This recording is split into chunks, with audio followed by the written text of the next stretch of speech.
السلام عليكم. بعد الصلاة والسلام على رسول الله. واش راكم؟ ان شاء الله تكونوا بخير ومهنيين، وهذا الفيديو يوصلكم ان شاء الله بصحة جيدة.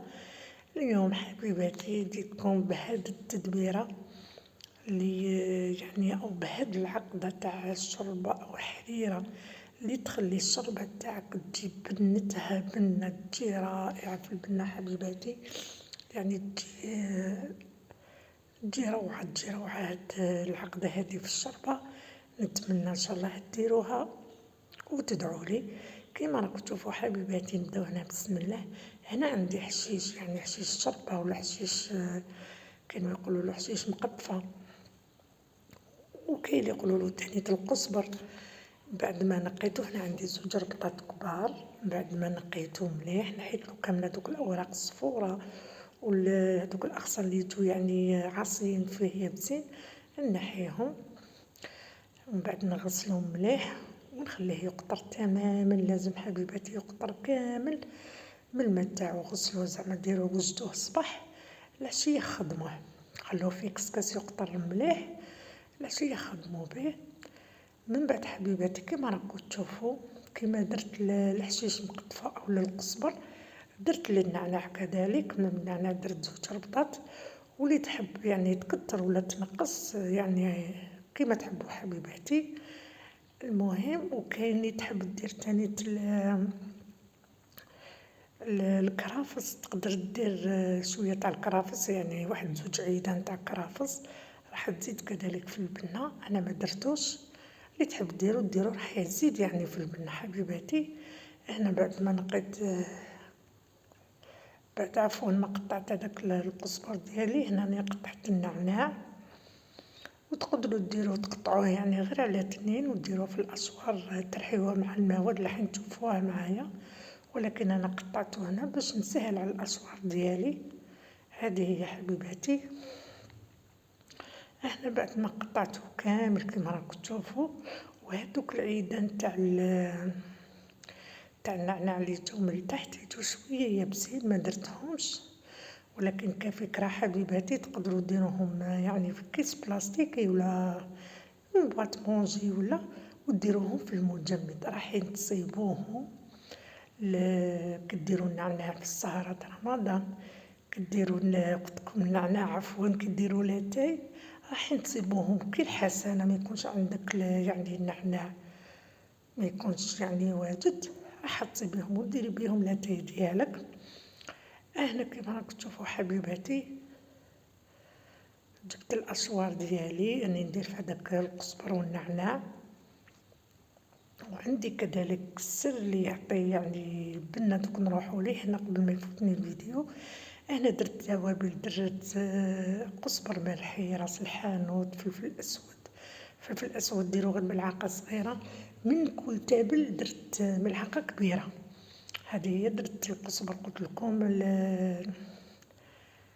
نسيتو وعلى لساني نسيتو الكركم والملح كيما شفتوني درت 2 ملاعق كبار. لو اعلم ما تخافوش منها، هاد العقده ماهيش حتجيكم مالحه لانه عندي كميه كبيره الله يبارك. نتوما ولا درتو كميه صغيره ديروا غير ملعقه تاع الملح. درت كذلك فصوص تاع الثوم، ودرت المكون الاساسي اللي راح يعطيكم بنه لهاد العقده تاعكم اللي هي الشحم تاع الخروف ولا تاع البقري حبيباتي. بعد ما غسلتها قطعتها راح تعطيكم واحد البنه رائعه. وما تقولوليش ماشي صحيه، ادخلوا عندكم جوجل وقراو عليها ما تخافوش منها حبيباتي. كيما شفتوني خالياتي درت شويه تاع الزيت، 4 كاس تاع الزيت باش يسهل لي كي نكون نرحي في هاد المواد اللي درتهم. هذه هي ان شاء الله ما نسيت والو. ونقعد نرحي فيهم.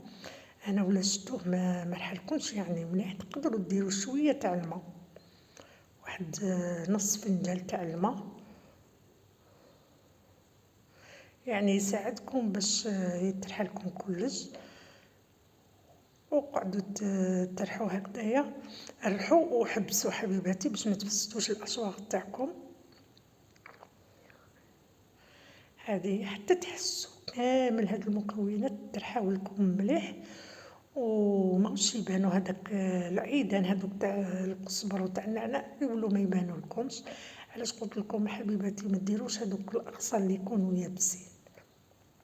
هادي يا حبيباتي باش متفسدوش الأصواغ تاعكم ويترحلكم كلش ناعم. هادي يا حبيباتي.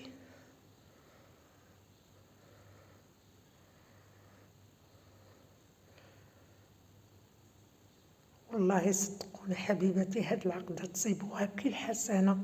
سبحان الله من داك تكوني مخصوصة في القزبر ولا في النعناع آخر دقيقة وزوجك ما جابلكش ولا ولادك ما جابولكش راح تصيبيه في كي الحسنة.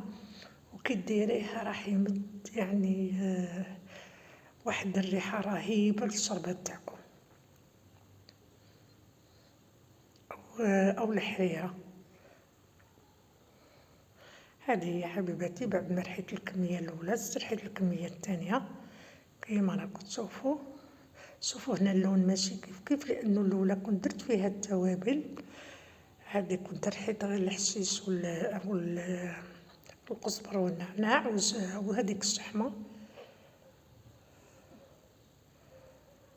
هكذا نخلطها مليح مع العقدة الأولى اللي كنت رحيتها.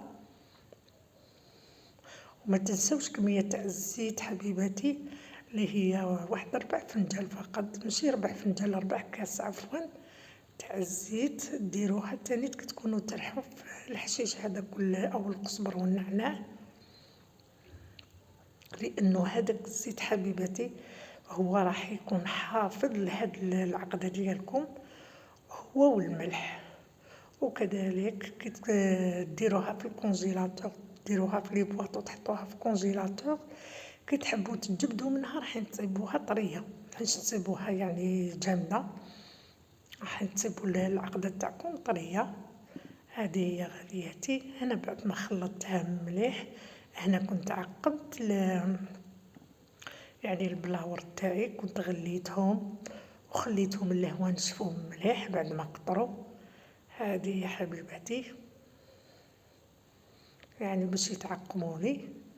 هنا نبدا ندير في العقده ديالي كما راكم تشوفوا حبيباتي.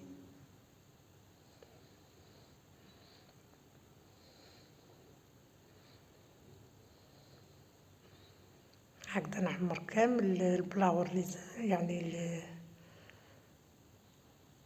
كان نعمر عفوا كامل البلاور اللي نسقهم. هذه هي. وهاد العقده غالياتي تقعد لي حتى لرمضان. مور رمضان وانا مازالني نستعمل فيها. تقدروا ديروها في اللوبيا تقدروا ديروها في البركوكس في العدس يعني فاش درتوها مرقه حمراء راح تجيكم يعني بنه ولا اروح. ديروها غير في الشتاء عفوا في الشطيحه تاع البطاطا وتجيكم بنينه. انا بعد ما عمرتها ندير لها شويه تاع الزيت كما قلت لكم راح يكون حافظ ليها. نقول لكم مع السلامه في وصفه واحده اخرى.